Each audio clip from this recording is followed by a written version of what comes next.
At dawn on the 9th of March, 1889, the Abyssinians came within sight of their enemies, and early the next morning the battle began. Great clouds of dust obscured the scene, and all intelligible sounds were lost in the appalling din. The Abyssinians, undaunted by the rifle fire of the Sudanese, succeeded in setting the zareba alight. Then, concentrating all their force on one part of the defense, they burst into the enclosure and town. The division of Wad Ali, a fourth part of the entire dervish army, which bore the brunt of this attack, was almost completely destroyed. The interior of the zareba was crowded with women and children, who were ruthlessly butchered by the exultant Abyssinians.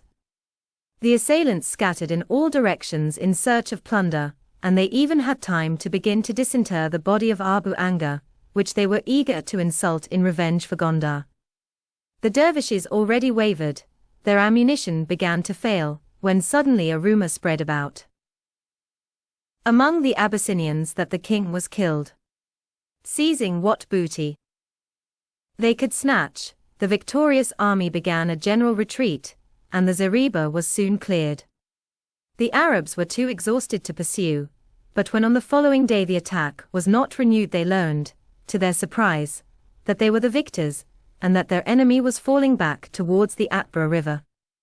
Zeki Tummel resolved to pursue, and his army were further incited to the chase by the fact that the Abyssinians had carried off with them a large number of dervish women, including the harem of the late beloved Abu Anga. 2 days after the battle, the dervishes overtook the enemy's rearguard, and, surprising their camp, inflicted severe loss and captured much booty. The temporary negus, who had been appointed to fill the vacancy caused by the death of King John, was among the killed. The body of that courageous monarch fell into the hands of the dervishes, who struck off the head, and sent it a tangible proof of victory to Omdurman. The Abyssinians, still formidable, made good their retreat, nor did Zeki Tummel venture to follow into the mountains. Internal difficulties within his dominions prevented the new negus from resuming the offensive, and thus the dervish Abyssinian war dwindled down to, as it had arisen out of, frontier raids. The arrival in Omdurman of King John's had intoxicated the Khalifa with joy. Abyssinia was regarded throughout the Sudan as a far greater power than Egypt, and here was its mighty ruler slain and decapitated. But the victory had been dearly purchased. The 2 great battles had been fought with indescribable ferocity by both sides, and the slaughter was appalling.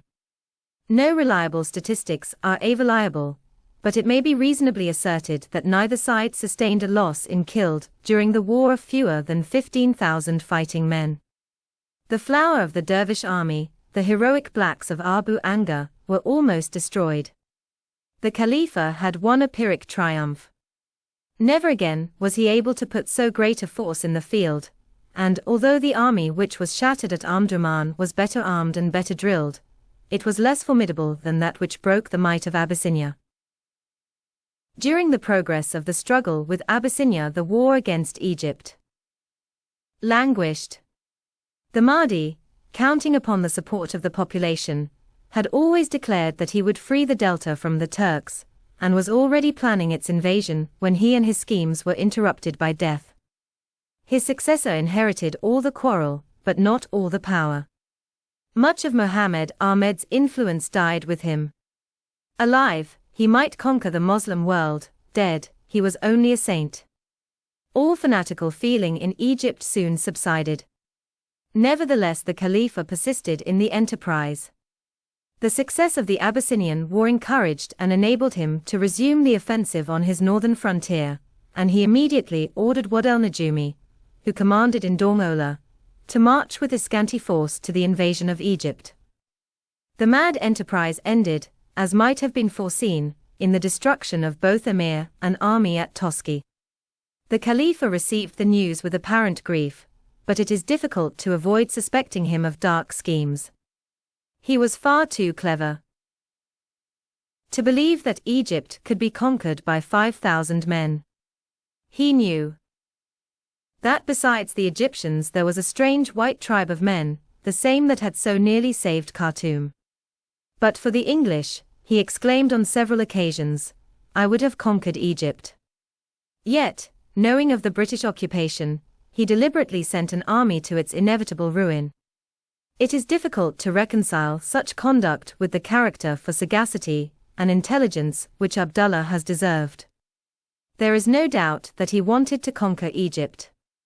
Possibly by some extraordinary chance Wad el-Najumi might succeed, even with his small force. If so, then the glory of God and the power of the Khalifa would advance together.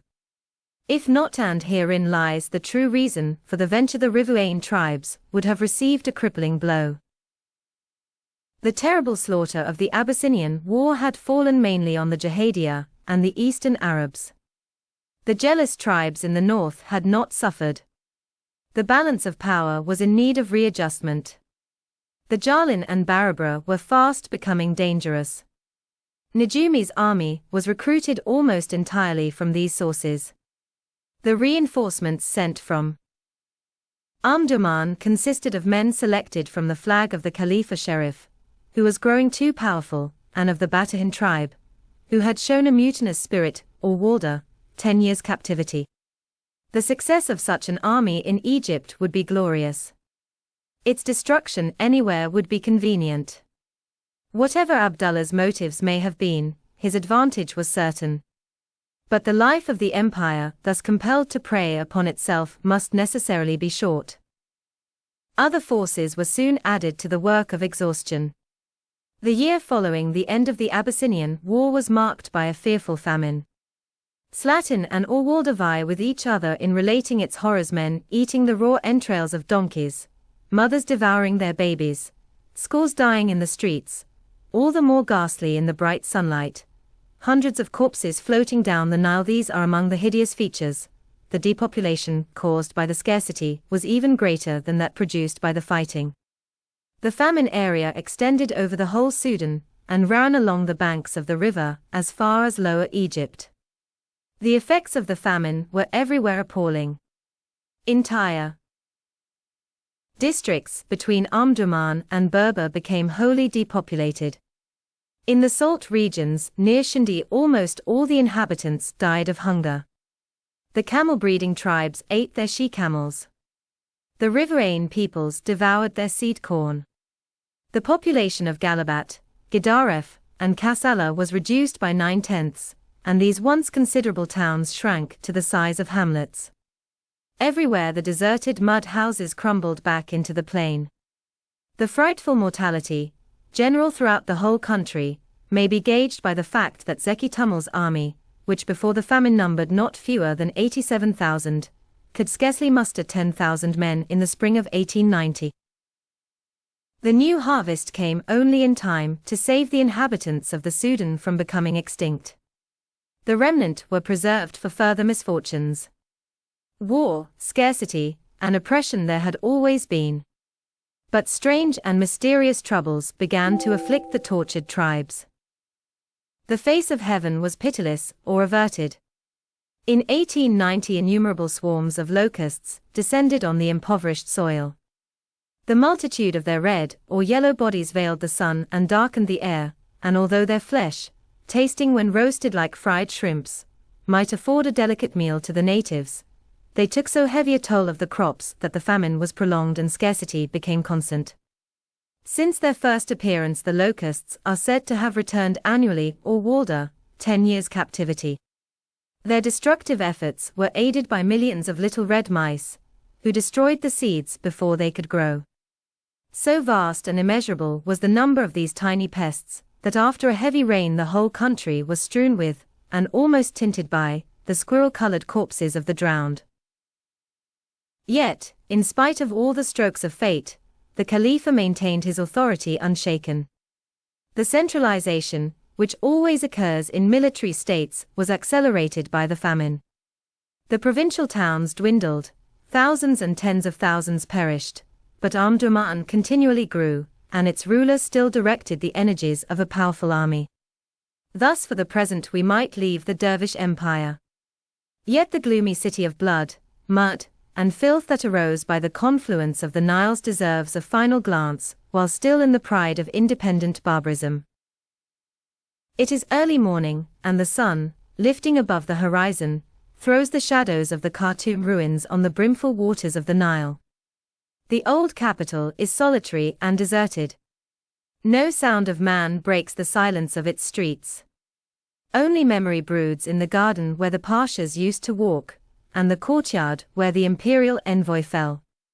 Across the river, miles of mud houses, lining the banks as far as Khor Shambat, and stretching back into the desert and towards the dark hills, display the extent of the Arab metropolis. As the sun rises, the city begins to live. Along the road from Kareri, a score of camels pad to market with village produce. The north wind is driving a dozen sailing boats, laden to the water's edge with merchandise, to the wharves. One of Gordon's old steamers lies moored by the bank. Another, worked by the crew that manned it in Egyptian days, is threshing up the Blue Nile, sent by the Khalifa to Sennar on some errand of state. Far away to the southward, the dust of a Darfur caravan breaks the clear-cut skyline with a misty blur. The prolonged beating of war drums and loud booming notes of horns chase away the silence of the night. It is Friday, and after the hour of prayer all grown men must attend the review on the plain without the city. Already the streets are crowded with devout and obedient warriors. Soon the great square of the mosque, for no roof could shelter so many thousand worshippers, is filled with armed men, kneeling in humble supplication to the stern God of Islam and his most holy Mahdi. It is finished. They rise and hurry to the parade. The emirs plant their flags, and all form in the ranks. Woe to the laggard, and let the speedy see that he wear his newest jibba, and carry a sharp sword and at least 3 spears. Presently the array is complete. A salute of 7 guns is fired. Mounted on a fine camel, which is led by a gigantic Nubian, and attended by perhaps 200 horsemen in chain armor, the Khalifa rides onto the ground and along the ranks. It is a good muster. Few have dared absent themselves. Yet his brow is clouded. What has happened? Is there another revolt in the west? Do the Abyssinians threaten Galabat? Have the black troops mutinied? Or is it only some harem quarrel? The parade is over. The troops march back to the arsenal. The rifles are collected, and the warriors disperse to their homes. Many hurry to the marketplace to make purchases, to hear the latest rumor, or to watch the executions, for there are usually executions. Others stroll to the Sukarikik, and criticize the points of the slave girls as the dealers offer them for sale. But the Khalifa has returned to his house, and his council have been summoned. The room is small, and the ruler sits cross-legged upon his couch. Before him squat the emirs and qadis. Yaqub is there, with Ali Wad Helu and the Khalifa Sharif. Only the Sheikh ed-Din is absent, for he is a dissolute youth and much given to drinking. Abdullah is grave and anxious. A messenger has come from the north. The Turks are on the move. Advancing beyond their frontier, they have established themselves at Okosho. Wad Bishra fears lest they may attack the faithful who hold Firkit. In itself this is but a small matter, for all these years there has been frontier fighting. But what follows is full of menacing significance. The enemies of God have begun to repair the railway, have repaired it, so that the train already runs beyond Saras. Even now they push their iron road out into the desert towards their position at Okosho and to the south. What is the object of their toil? Are they coming again? Will they bring those terrible white soldiers who broke the hearts of the Hadendoa and almost destroyed the Dagaim and Kenana? What should draw them up the Nile? Is it for plunder, or in sheer love of war? Or is it a blood feud that brings them? True, they are now far off. Perchance they will return as they returned before. Yet the iron road is not built in a day, nor for a day. And of a surety there are war clouds in the north.